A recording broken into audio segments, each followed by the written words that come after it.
Good evening. It is my pleasure to be practicing with you this evening. So I will start us off with a guided meditation together.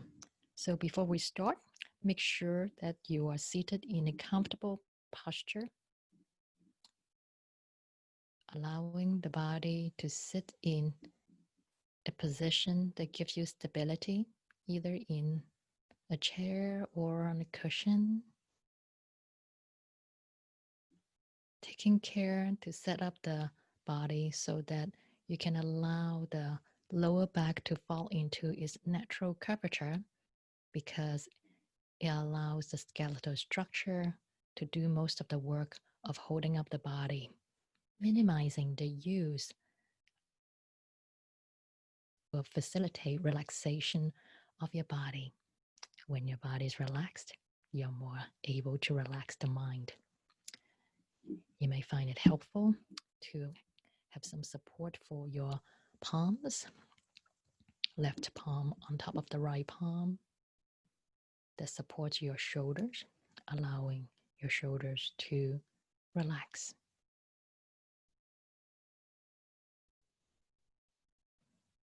Make sure that your head, your neck, and your spine are in a straight line, facilitated by tucking in your chin slightly.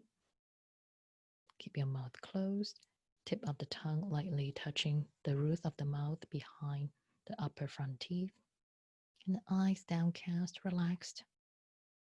And if you meditate with your eyes closed, be sure not to generate tension by shutting your eyes. Actually, be sure you allow some light in so that you are less likely to get drowsy. Can we begin? Feel the relaxation of the top of the head. Directly experience the subtle sensations of the crown relaxing as we allow the tension to melt away.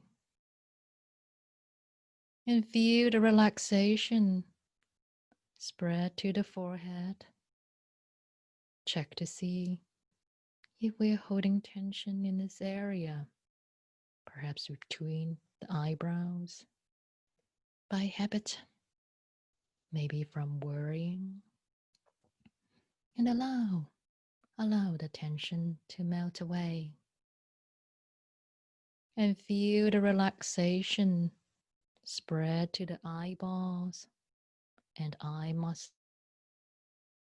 So we hold a lot of tension in these muscles by habit, from all the analyzing, comparing, judging, commenting. And right here, right now, there is no need to do that. And we can give these muscles a vacation and allow the tension to melt away.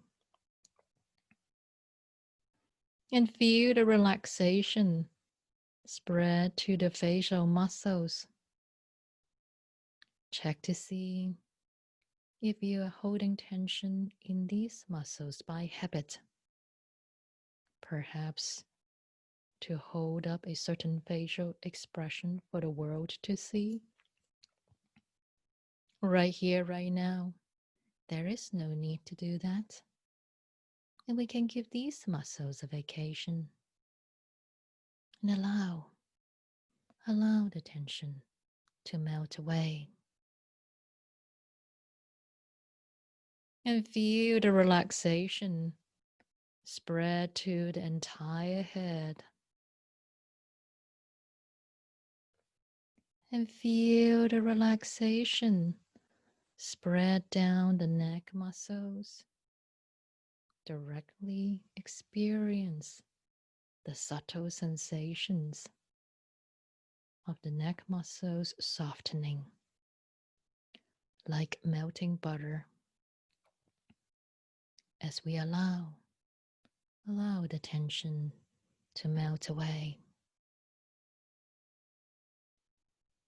And feel the relaxation Spread to the shoulder muscles. Directly experience the subtle sensations of these muscles softening as we allow the tension to melt away. And feel the relaxation spread down the arms, down the forearms, and all the way down to the fingertips.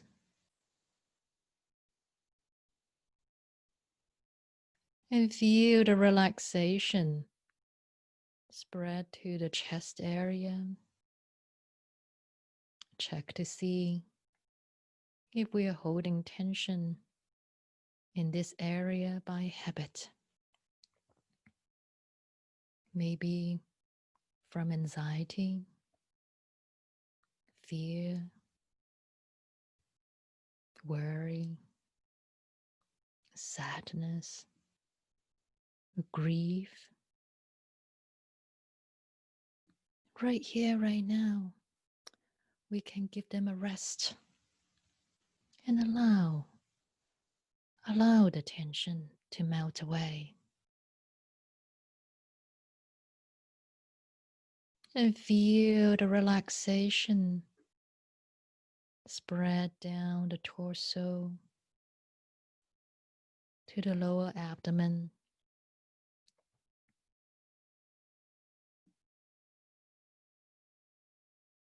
Trust that the skeletal structure can hold up the body. And these muscles do not need to work so hard. We can allow the tension to melt away. And feel the relaxation spread to the upper back. Directly experience the subtle sensations of the muscles between the shoulder blades softening as we allow the tension to melt away.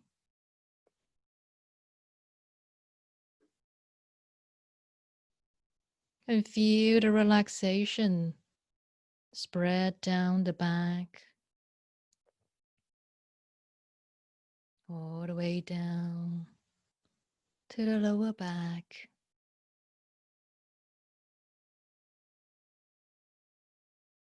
Down to the buttocks, where we feel the sensations of the body sitting on a chair, on the cushion.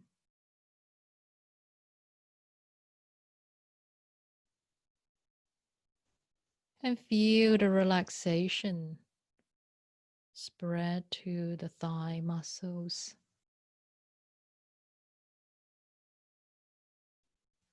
And down the legs. And all the way down to the toes. And feel the relaxation of the entire body sitting right here, right now.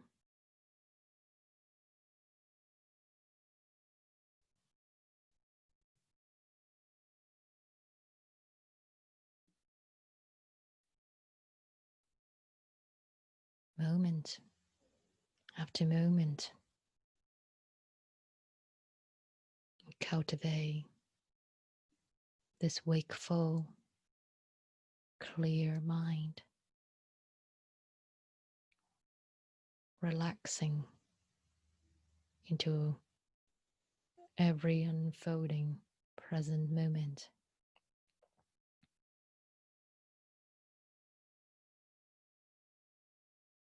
And we'll notice the subtle sensations of the body breathing. and maintain this clear awareness, sensations of the body breathing,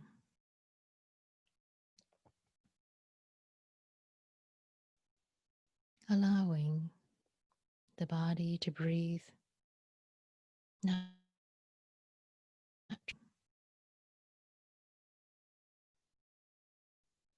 The body knows how to breathe on its own. It has been doing that since the moment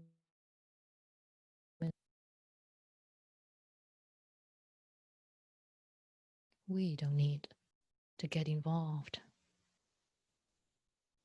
All we need to do is to allow the body to breathe on its own.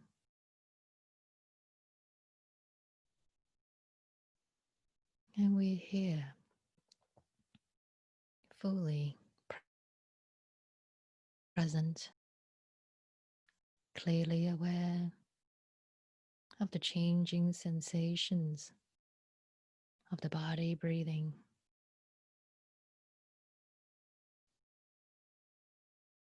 using sensations as the anchor to the unfolding present moment. Moment after moment.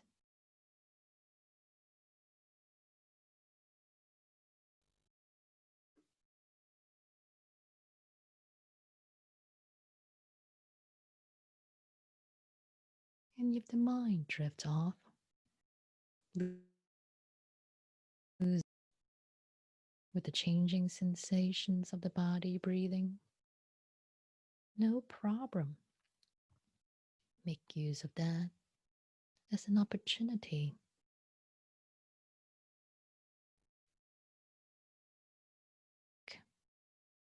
to come back to the changing sensations of the body breathing.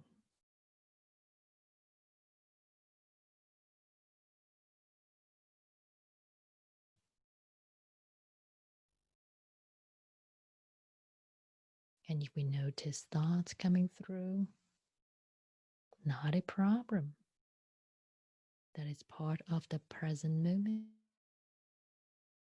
No need to chase it away. It's already here. Allow it. The way we allow the sound of traffic, birds singing outside, or the clock ticking in the room. Everything is part of the emerging present moment. Problem.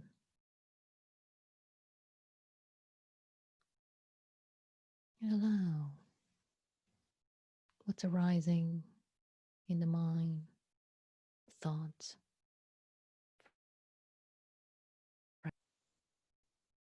feelings to be here and to be fully experienced, seen, heard. And when it's time, on its own, it will go away. And we allow it to go away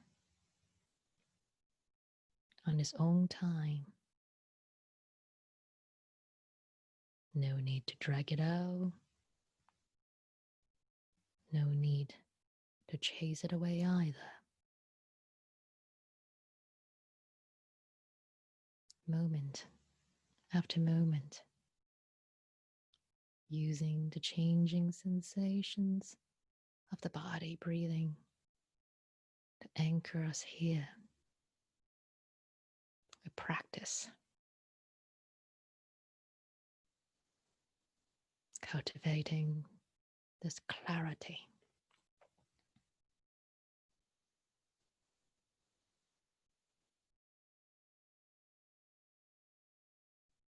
And it doesn't matter how often or how long the mind drifts off. As long as you can find your way back here, you're practicing well.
Maintain this clear awareness as we transition from stillness to motion.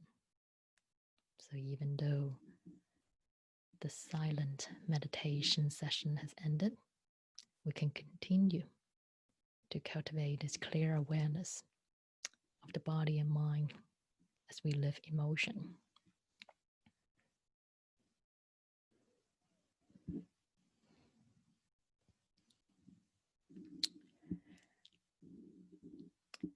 The topic we have in this series is living in uncertainty with clarity and compassion. There is most certainly no shortage of uncertainty we are living in. Since the pandemic was declared in March, there is a great deal of anxiety for many of us because of this new coronavirus, COVID-19, that is spreading among us. We don't know how deadly it is, how many people have been infected. We didn't even know if we were infected in the early days when testing was very difficult to come by. And until today, it is still unclear if there's still asymptomatic infections spreading within our community. And that's why we're still continuing a number of social distancing measures and also being asked to wear a mask when we are in a crowded area indoors. Of course, along with that, there's a lot of uncertainty with what is going to happen. Will schools be reopened in time for children to return? Because that's necessary for parents to return to work. Will our job still be there? How is our industry going to look like in a month, 2 months, 3 months' time when this continues on? A lot of uncertainty indeed. And the truth of the matter is, life is always uncertain. We just have been believing that we knew what was going to happen before the pandemic. We didn't think much of it. We just had this assumption that, okay, I get up and tomorrow will be the same as today. But if we really pay attention, that's really not how it's like.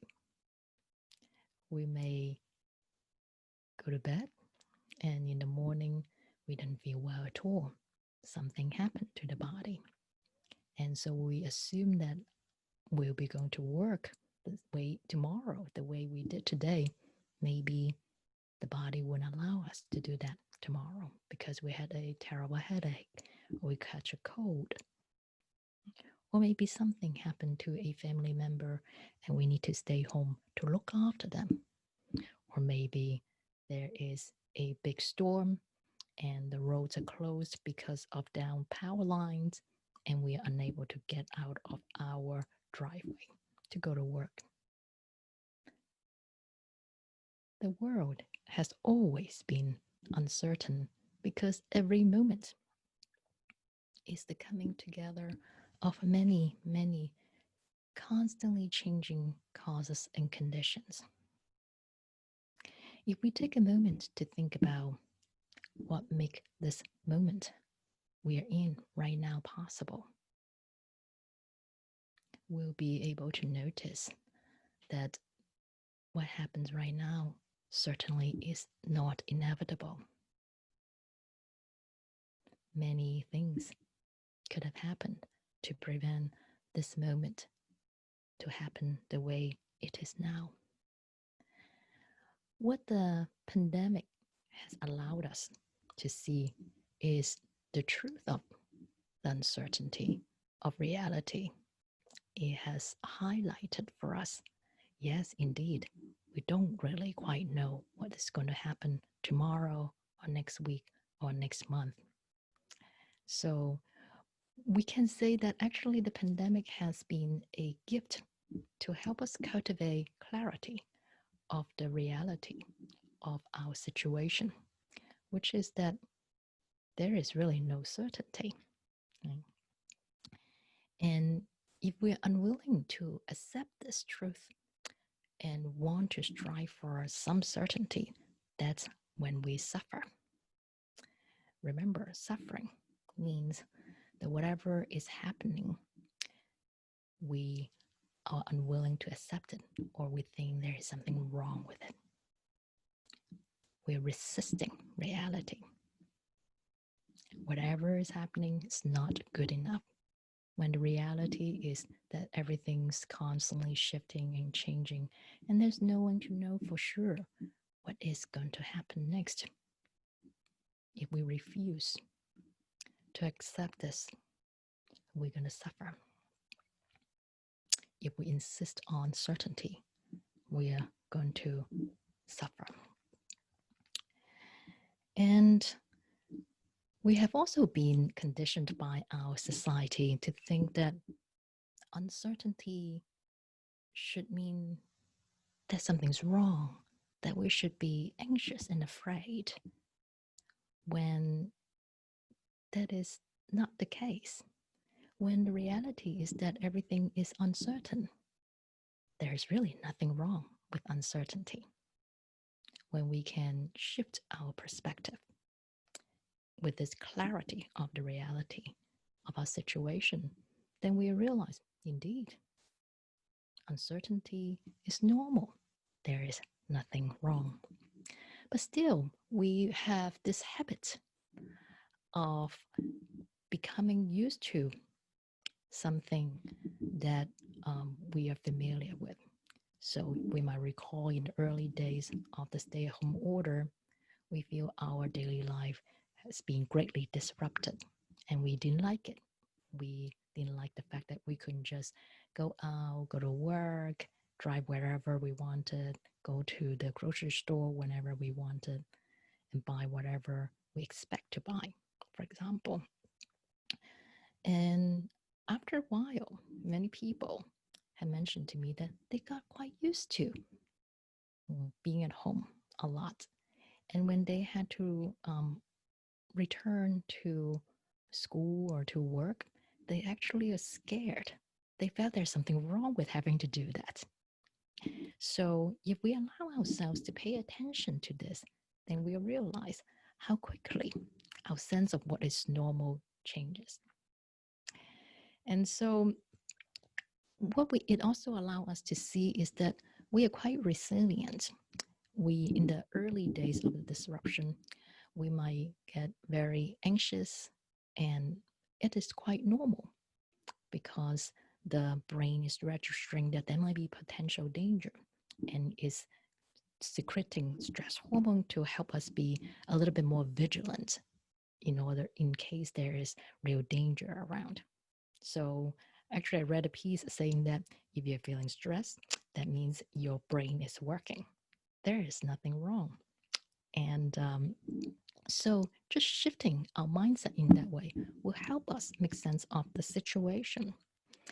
And what that also means is that when we are able to maintain this relaxed, clear awareness of our mind moment after moment, then we'll be able to discern for ourselves what is actually going on.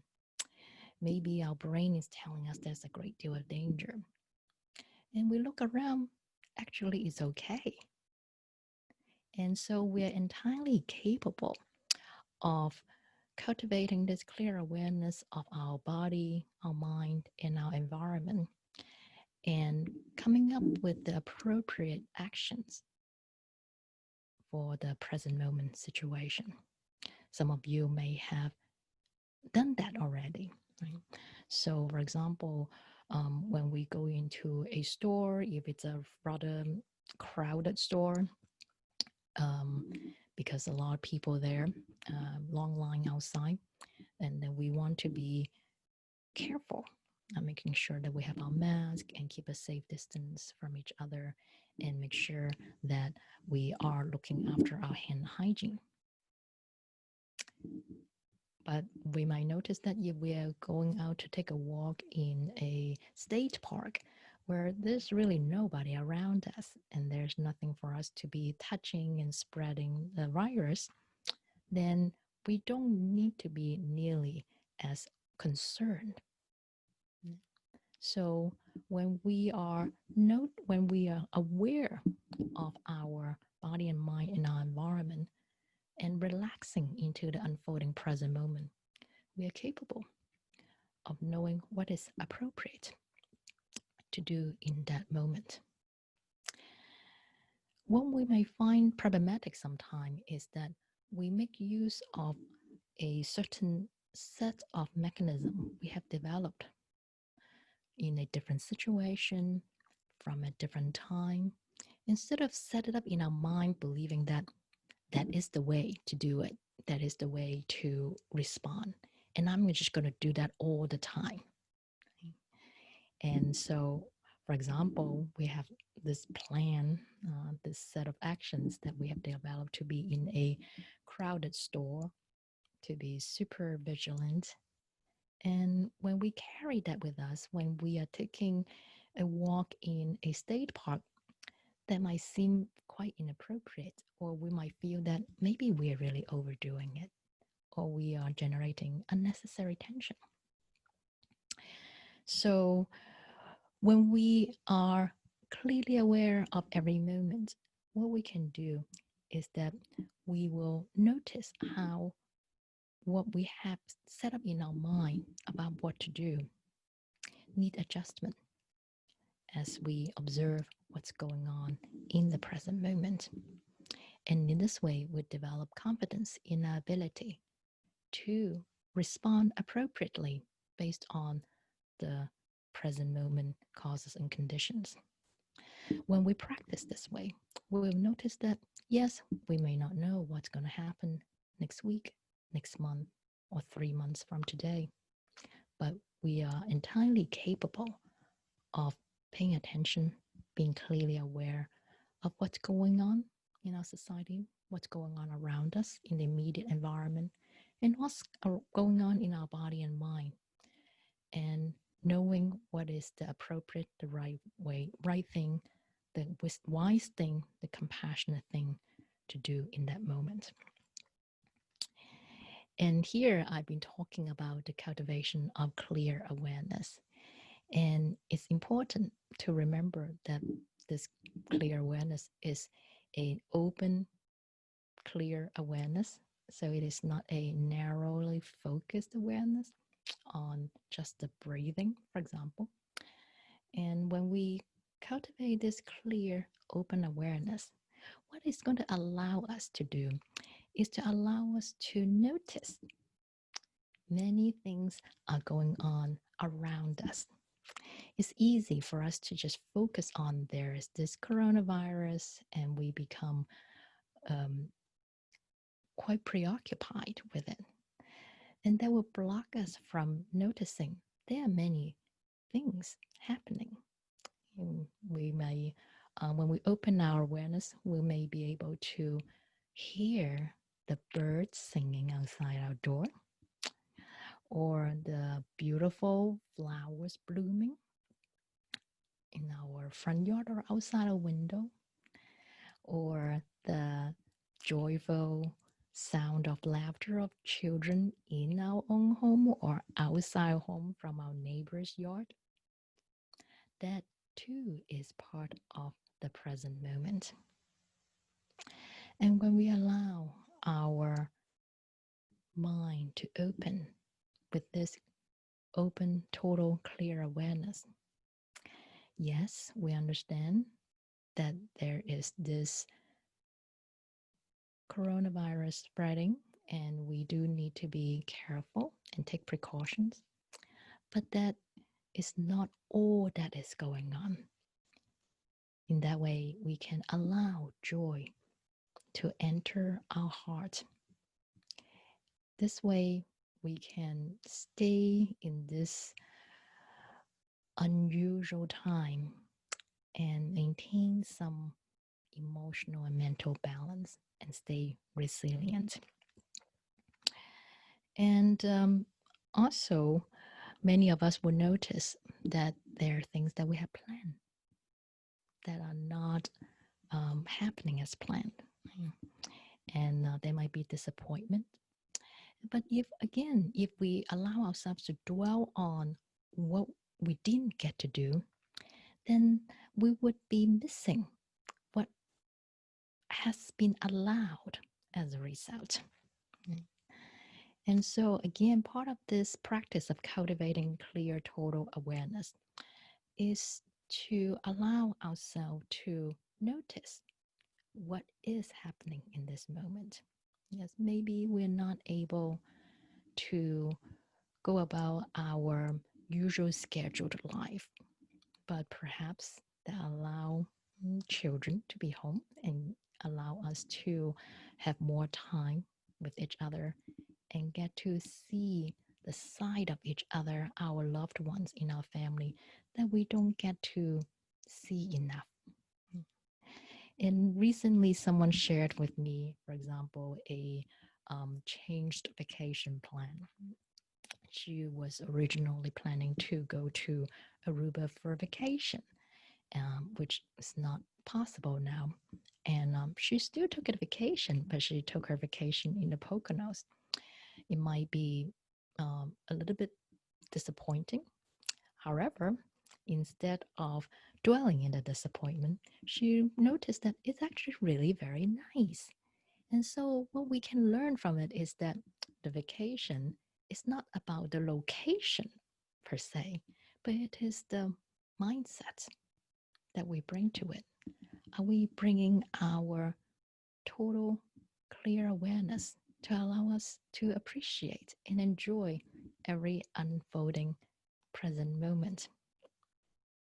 If we can appreciate how precious this moment is and allow our hearts to open to the joy that is everywhere around us, if we just open our eyes and ears to appreciate the beauty and joy around us, then the location of our vacation will not be nearly as important. And we can still have a fun, enjoyable summer wherever we are. So I hope you will consider making use of the meditative practice to cultivate this clear, total awareness in our daily life, moment after moment, that allow us to cultivate wisdom by seeing that the world truly is constantly changing, and that our practice allow us to respond appropriately with wisdom and compassion. We are fully endowed with the capacity to do that. All we need to do is to remember to make use of it with this clear and relaxed mind from the meditative practice. So I encourage you to give it a try, and thank you.